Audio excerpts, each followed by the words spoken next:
Welcome in Monday afternoon. The Whitney City Bulls podcast is on the air. It is very rare that I actually will go full fandom, baby. But you like that, Beto. You like that, Beto. I'm into it. You went formal last week, right? You had the blazer on. It didn't work that well. We got some L's, so you got to change it up. Yeah, well, we got to do something here. I've been wearing this oversized sweatshirt around for about 5 days straight, so I figured I would just throw it on because honestly, I am legit bothered by Grayson Allen. This dude has crawled so far under my skin. Okay, and Beto, you were at the Bucks game too. And by the way, the chat is open for all Grayson Allen talk or any Bulls talk, because we're gonna have a hard conversation today, team, whether or not the Bulls are just a nice, cute 2022 going to make the playoffs but not going to do anything story, or if things are about to get real when everyone gets healthy. But I'm out there on Friday night. Grayson Allen is shooting around. It's the exact scenario that I wanted, that he was beyond the court working with a Bucks coach, and I wanted to see what Bulls fans would do, and they did nothing.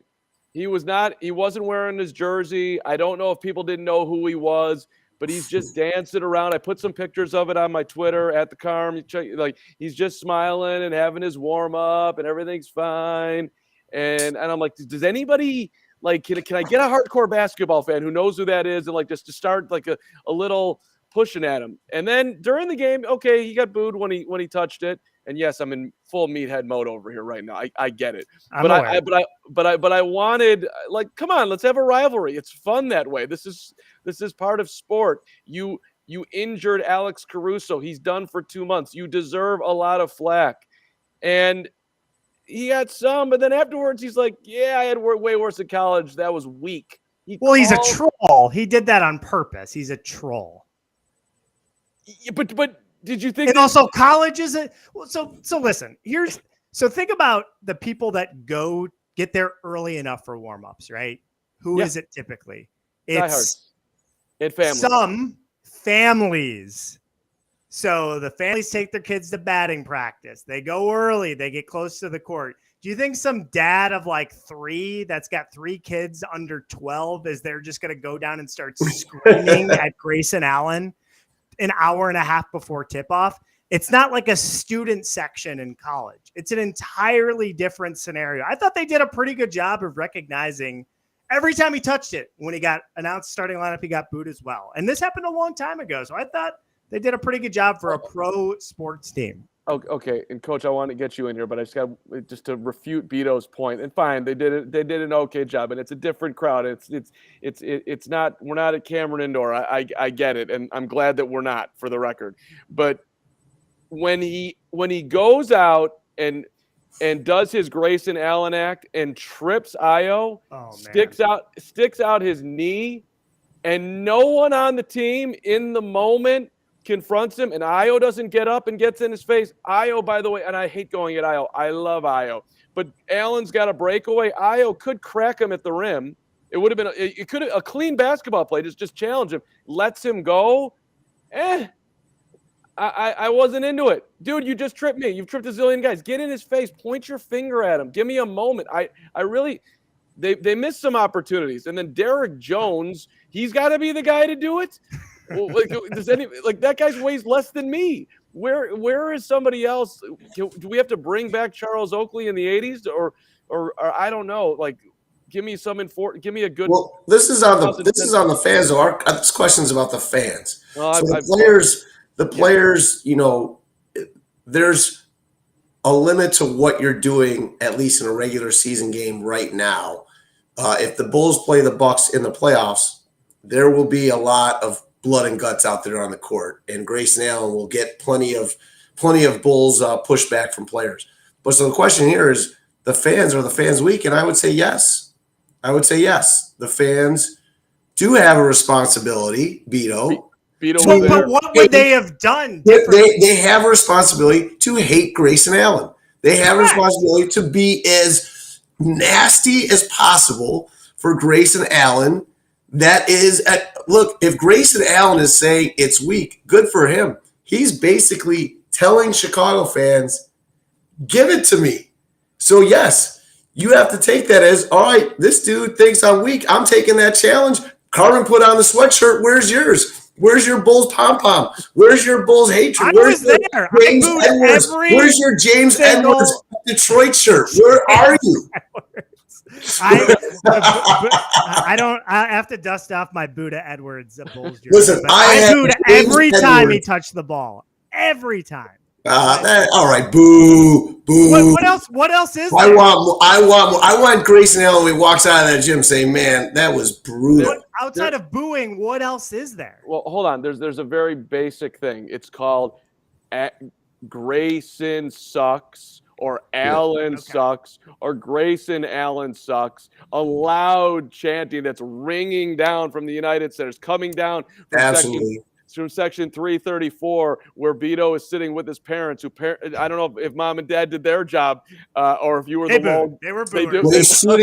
When he's shooting a ball, you yell out RBF because he's got the resting bitch face, right? We went after this guy. Like, we got to go after Grayson Allen. So all I'm saying is, yes, the Bulls fans, remember, Bulls have been bad for so long now, and they've been in hibernation. Yeah, Grayson Allen, that should have brought out a little bit more. Now, where I think that they didn't as much is Caruso just hasn't played long enough, right? Like, if this was to my point being that if it was like Derrick Rose, as Bulls fans, we haven't developed like we're starting to develop that love, and that's one of the reasons why it's not there. But Grayson Allen's asking for it, and it's time. The Bulls fans need to wake up. That's all I'm saying. It's to the Bulls fans to jump on the bandwagon with this team and treat it as a contender. Are we a contender or are we not a contender? That's the question, Beto. Are we a contender or are we not a contender? If we're not a contender, yeah, Grayson Allen, do what you want. But if we're a contender, then we got to look at this differently. What a question by Coach. Are the Bulls a contender in the middle of a 4-game losing streak, in the middle of about to take on Joel Embiid and the Sixers tonight? Never have beaten Embiid.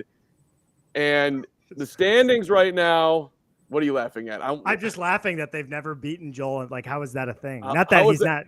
It just seems like that seems random more than anything else. But yeah, but it is 10 games. It's not like they're 0-5 against them. They're 0-10. That's what I mean. Like, it's so crazy to think that just one time the Sixers just didn't they just didn't take a night off, for example, and just kind of got beaten by an inferior Bulls team. It's just surprising. It might speak to something. It's like Randy Johnson versus the Cubs back in the day when he was like 19-0 career. Incredible. It could speak to some level of Jim Boylan incompetency. Yeah, we got to talk about the Jim Boylan article today. Don't forget that one. Yeah, I don't know if I can handle that, but yes, we can get into it. But here, just current standings right now. People should probably know this, but I'm going to bring it up anyway. 39-25. If you want to end up or stay out of the play-in games, the Raptors are 34-30. So it's 5 games. It's a ways away, but it's in range that you could slip that far if things don't get turned around right now. I mean, Beto doesn't think that's possible. I don't think it's unlikely, but they're 2 games ahead of the Cavaliers for 6th. Cleveland's 37-27. The Bulls are 39-25. If you slip to 6, that means you're playing the Sixers, Miami, or the Bucks. Most likely the Sixers or Bucks in round 1, and you're an underdog, a significant underdog. So the reality of the challenges of this season is coming rushing in pretty quickly here, and I think we all sort of knew that this was likely to happen with as many guys out as the Bulls have had out and the schedule piling up the way it has. So, and they've had some tough losses here. I mean, they played well. I thought they played well against the Bucks, and just didn't have enough down the stretch. So I don't know. I mean, are you lowering expectations, Beto? Are you? I just don't know how anyone has a different opinion about them now than they did like a week or 2 ago. It's the same thing, right? Like, we knew they would struggle against good teams. Their schedule was really hard. They're missing a bunch of guys, and they're not a contender without those guys. So, like, I don't know how it's frustrating, and we've lost more, but I don't know. I can't sit here and say, oh my gosh, like, yeah, they're a lot different than they were 2 weeks ago. It's the same thing. I don't think we can fully judge them until they get everyone back. But it is scary because, to your point, like they're going to keep dropping in the standings, and that puts them at a pretty big disadvantage even when they do get everyone back. So it just kind of magnifies some of the glaring issues that they have when they don't have those their two best perimeter defenders out there. 18 games to go, Coach. I mean, well, you can't fully judge them, obviously. I do think you could have a different opinion than you had the last 2 weeks ago. 2 weeks ago, they had won 6 in a row, and they were surviving the injuries, right? Now you've played 3 teams that are obviously very good teams, and they can't beat them. So can they beat them with those other players? Maybe, but they haven't proven. It's not like there's a proven track record of them beating them prior to those guys getting hurt either. So I think that, there are parts of the Bulls that have not gotten better. That is the part that I'm most scared of with this team. They still do not rebound well enough. That is a problem. Vucevic still is not consistent enough as a third scorer. Those things really bother me and concern me as to what this team can truly do. And now, rather than being a 1 or 2 seed playing a Toronto Raptors maybe in the first round, or a team like that, they're now possibly going to be a 5 seed playing more like a Miami Heat or Philadelphia 76ers, or a team that really can knock them out in round 1. So I never was sure the Bulls were going to get out of round 2 regardless, but now I look at them and I say, are they going to get out of round 1? I don't know. Now on the positive front, I do believe Alex Caruso makes a monster difference for this team. Just like Draymond Green makes a monster difference for Golden State, who has not been the same team as well. There is a need for a tougher player on this team, and there are certain tougher players that make everybody a little bit tougher as well. So hopefully Caruso makes that difference, but now there's got to be at least some trepidation as to what the Bulls really are. There was an interesting stat that was going around Twitter today that I'm trying to pull up right now, but it basically detailed exactly what you just said about, look, the Bulls record without Caruso, which is amazing, by the way, that he's on the same level as the Warriors record without Draymond, and the Nets record without Kevin Durant. Like, it is, and maybe they did it with both. I'll try to find it in a second here, but maybe they did it with both Caruso and Lonzo. But it was significant, which is not anything that we don't know. But if you're looking for optimism, there it is. Huge impact, gritty, unique player coming back at some point. He also is not someone that you'll have to fit in at all. Throw him out there. Let him do what he does. You don't have to work back the chemistry. Do you remember his block against Giannis about 5 minutes before Grayson Allen took him down? Like, who makes that play? Who takes the ball out of Giannis? What 6'5" guard is taking the ball out of Giannis's hands as he's extending to the rim like that? He makes certain plays that just kind of defy the game in some ways. It's like what Mark just said. It's unique. And so that's my hope, right? But my trepidation is there are areas of the team that haven't improved over the course of the last couple months. And the one area that did improve, at least in the Bucks game, that's going to be huge is Zach LaVine finally came back to playing like an aggressive offensive player. And that's another thing that, look, I'm a little concerned. Zach's never played in the playoffs. Is Zach going to come and impose his will on a game, or is Zach going to sit back and, kind of say, okay, DeMar, score your 35? So, there are questions. There are questions that I have. To your rebounding point, let me ask the question about playing Tristan and Vooch together, which they did against the Bucks and started them. I mean, do you go bigger here, Beto? Because maybe it's me just being too old school, but the concept, I like it. Like, give me 2 dudes up there who actually look like they can grab a rebound. I don't know if they need to start, but I like at least them playing 10 minutes together a game, something along those lines. Yeah, I'm curious what Coach thinks, tactician background. I don't know. I think some of it, first you have to look at the personnel of the opposition, right? Like obviously if they're a big front court, that goes into it. I think the Bulls rebounding issues are mostly on the offensive end. I think they're top 5 in defensive rebounding percentage in the league. So they've been fine typically there. Friday night withstanding, they were terrible on the defensive glass late. So Thompson helps in that regard. The problem that you have with those two guys, and this was kind of bringing me to the point that I was going to make, is that you're just limiting your shooting. And Friday night magnified, I feel like, outside of Zach LaVine, Kobe White, if he has an off night, the Bulls just don't have any outside shooting. They were literally leaving Javonte Green wide open. And I think with Caruso coming back and Lonzo Ball, we talk a lot about his defense, but he spreads the floor and he's a high volume 3-point shooter at a high clip. So I think they're missing a lot of that in a go-to scorer that can hit threes, open threes down the stretch. And I feel like without Caruso and Ball right now, playing Tristan and Vooch further limits you offensively when it comes to finding some other guys that can make shots and spread the floor. It is painful when Tristan gets the ball in the lane and he looks like he's never played basketball, at least half the time, as far as that form and the whole thing. But I still I like the toughness of Tristan Thompson. I love him. Yeah. Like, and if Vooch was hitting threes at an insane rate, then maybe it's another thing too, right? But he's just not shooting it anywhere near his career averages. Right. What do you got to give it a little time. You have to play them together some, and you have to give it a little time to see how that manifests itself. Like I said, Caruso may answer that question when he comes back. Caruso and Ball may answer that question that you're not going to have to play them together as much because you may be a different defensive and a different rebounding team potentially with the addition of those two players. Because there's no doubt they'll make a difference tremendously in that regard. So when you're talking about offense with Tristan and Vooch together, but the Bulls are losing because they can't defend. And the Bulls are losing right now.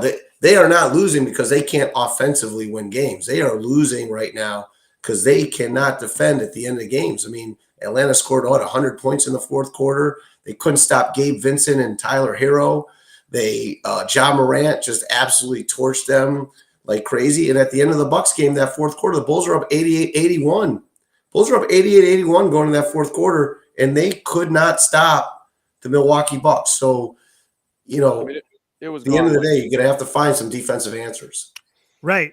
But that's just like, are you better with those two guys defending? Because I'm okay with closing with Tristan, but I mean, you still have Vooch out there, maybe going up a much more athletic 4 that you have to go against. So it depends on the personnel that you're going. Well, I'm at least going to experiment with that now. Totally. Because what they have been doing with the current group they have to lose, right?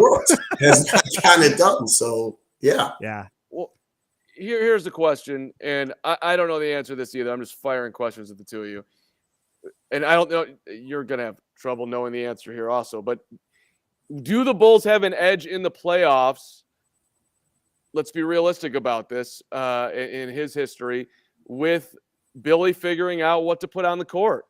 I mean, to me, this is how this goes. Billy Donovan's going to have a lot of impact here. Like, and this is probably unfair on Friday night, but they pulled Ayo, early in the fourth quarter, and then brought him back with about 5 minutes to go, and it just didn't work. Like he was cold. He was a huge.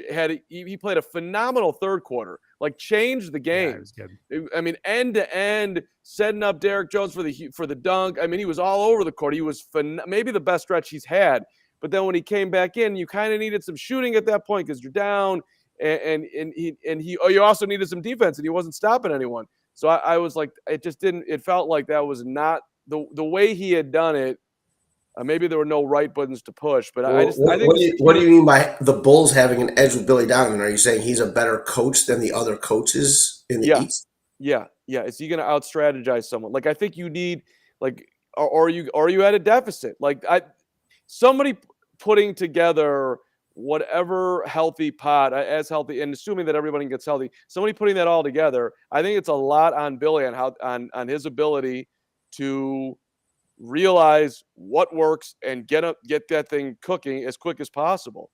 Like, I think there'll be a lot of pressure on Billy. There's not going to be a tremendous amount of pressure on Billy this year just because, if the Bulls lose, no one's going to say, yeah, we thought the Bulls were going to win this year, right? So he's not going to be under a tremendous amount of pressure this year. At some point he will be, but where he will face a lot of scrutiny is, at Oklahoma City, he didn't get them to the NBA Finals. They ended up losing a 3-2 lead. He's never been the NBA Finals. And I mean, I don't think there's any way that you're going to say right now that Billy Donovan is a better coach than Eric Spoelstra or Doc Rivers is Philadelphia's coach. Budenholzer has now won an NBA championship and has coached a lot of playoff games in the last few years. So, Billy's got a lot to prove in the playoffs. When he's in the playoffs, there's going to be a lot for him to prove. Absolutely. Yeah, I think it makes it tough too. I totally agree. I think it's tough too that he's going to have to figure it out super quickly, right? By the time those guys get back, if they all remain on schedule and you have Ball, Caruso, and Williams, when you think about figuring out the rotation, they're going to have 7 games left to kind of, and those guys might even be limited when they come back to try to figure it out. So I think that he will have a huge impact, one way or the other, talking about Donovan as we head into the postseason. I mean, one thing I'll say about Billy, he's been very positive in the year and a half that he's been with the Bulls. He's been a very positive presence in, even last year in his, what he would talk about, whatever. The last week, though, he's been a lot more forthcoming about what he's upset about. And he's challenging these players. He's like, listen, I don't want to hear about Lonzo and Alex out. Like, some of these guys are not doing what I. And believe me, that's not at Ayo Dosunmu and Javonte Green and all those guys. That's including DeMar and Zach LaVine. He's not going to call them out because you can't call out your best players like that, whatever. But he's saying, I don't want to hear these excuses. I got Vucevic, DeMar, I got Zach. Like, those guys need to perform better in some areas of the game that if we're going to win.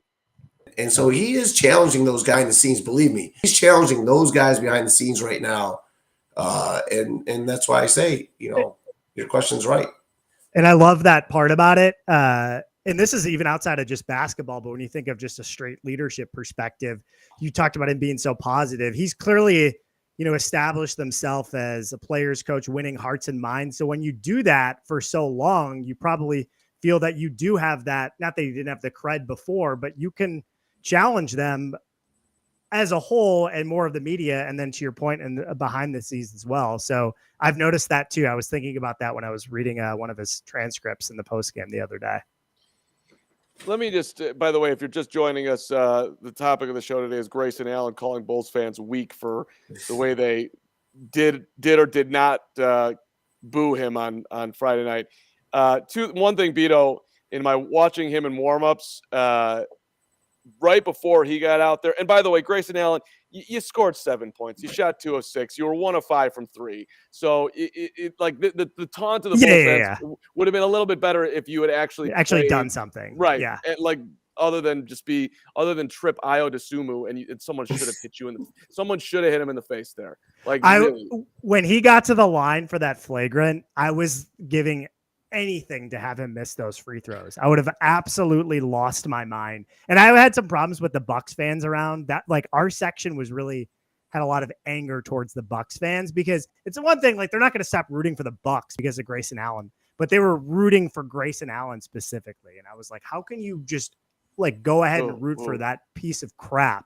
Like, so outwardly. And there was a lot of animosity. Rooted for Bill Lambert. Come on, man. That's when they're yours, baby.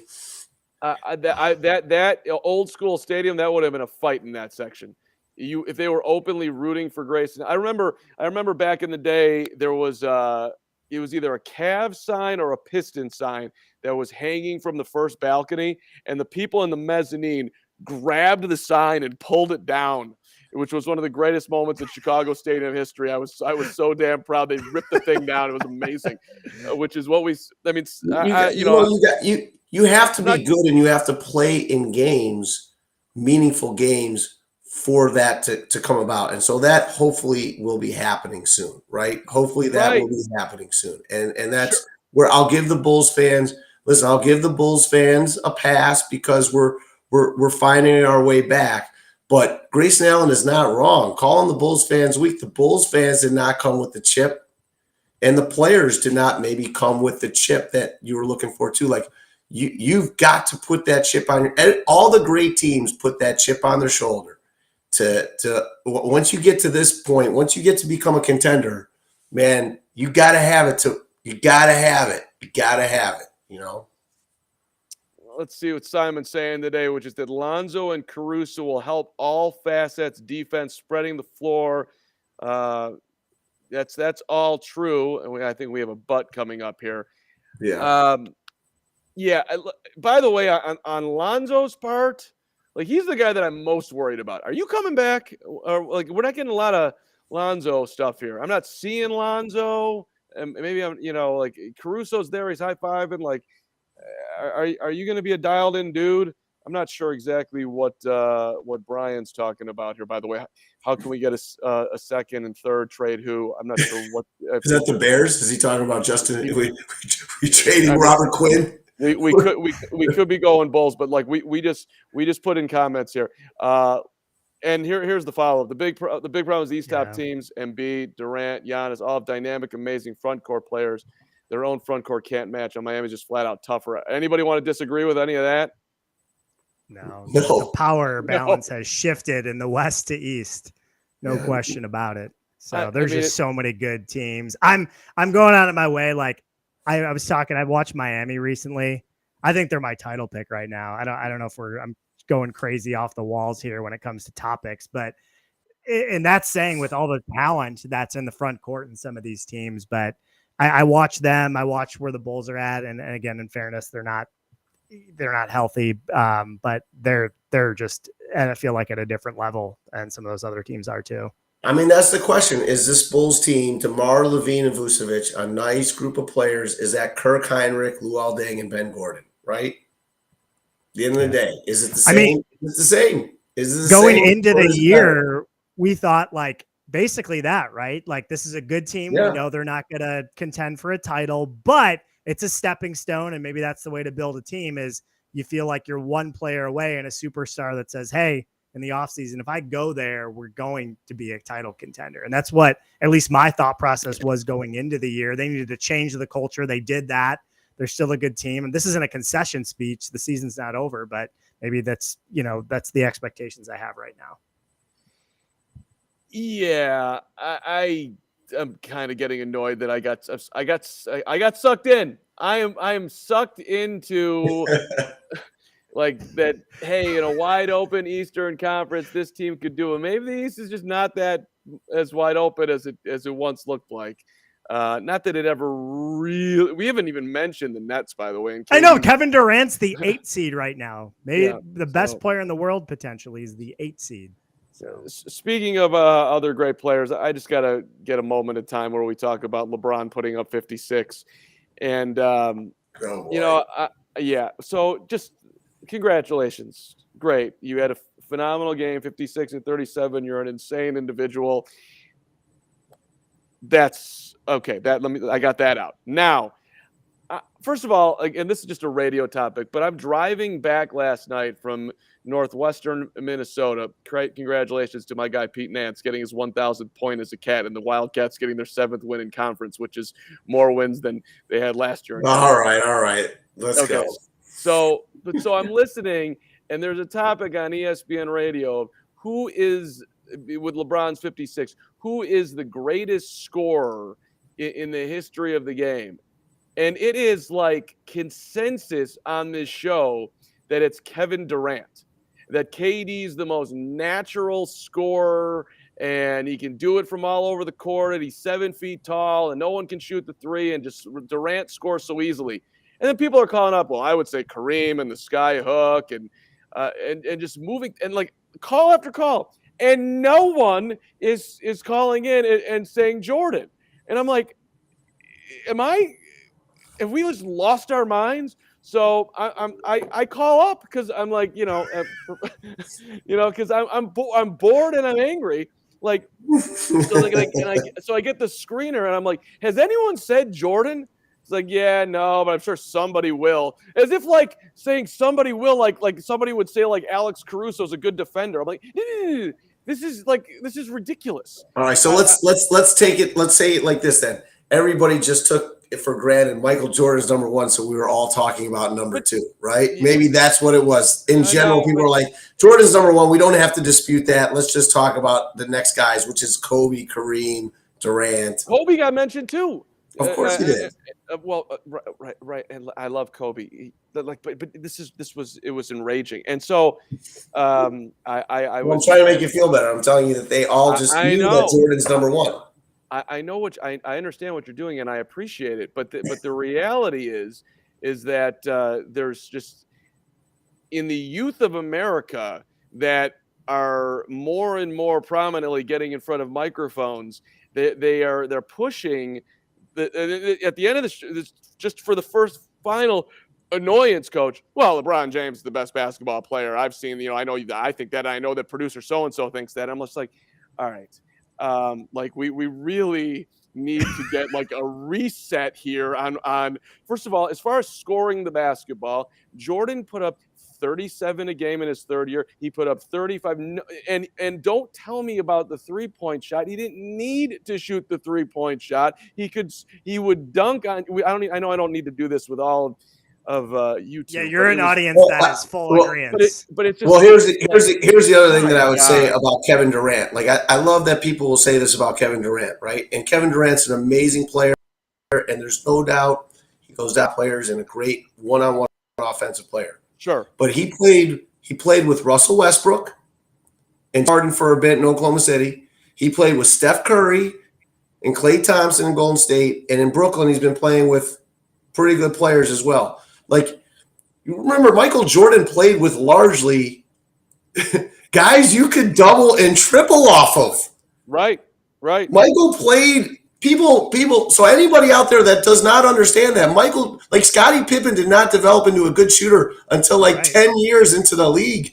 Like you could double off the Bulls players. Teams said like, all right, here's 3 guys, Michael, and Michael would still throw a 37 piece at them. I mean, it's not close. It's not close. It's not close. Thank you. Yeah, I don't think opponents were worried about leaving Bill Cartwright open from 18. You know what I mean? I want to bring this up. Did you watch the player who's the most – I'm going to tell you the player that they won't ever talk about like that. And it's kind of sad they don't talk about it like this. But Steph Curry. And here's the only thing I tell you about Steph Curry. Did you see how they tried to guard him in the All-Star game?